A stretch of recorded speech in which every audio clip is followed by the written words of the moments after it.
Ela começa 2 anos passar com Reinaldo Ureña em Calexo. Daí não visa para 19, para 2019, 2019.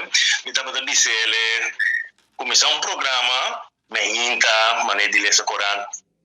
Basta como maneira não sabe com notícia, ler esse Corão em espanhol, algo assim, né?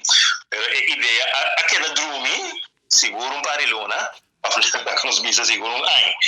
E com seguinte ano, 2020, em princípio, ela vem por entusiasmo, ela visto que baja esse programa, quando estava pegando DJ, ela vem com a ideia, ela não sei se ela na inglês e espanhol, ela vem cobrando, sobre a Brenda está ela não visto um anfitrião com ele para o programa de rádio, que essa tem na PJD2 Radio, ela vem cobrando para um comentarista na espanhol.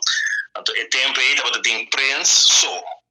Tem prensa na inglês. Então, nós começamos assim em uma, 24 de fevereiro 2020, e par de semanas depois, nós agregar ali. Em princípio, eu vou pedir para o programa bom.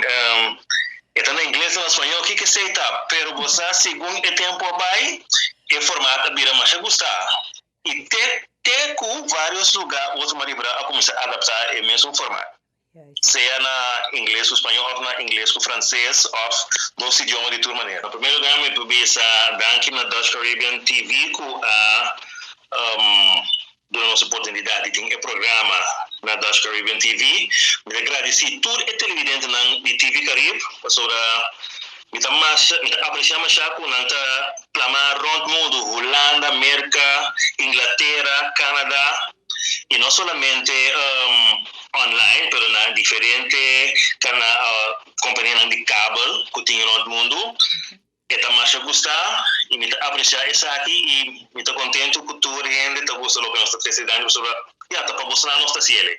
Eu me agradecido também na Meritza Hakmat, sobre Meritza Hakmat for de 2020 também me quer essa tabata, ela vem em semana então boa assim o programa de eleição junto com nós e foi gerar a eleição entre Dutch Caribbean TV e TV Caribe queda com outro prueba que juntos nos por assim hopi.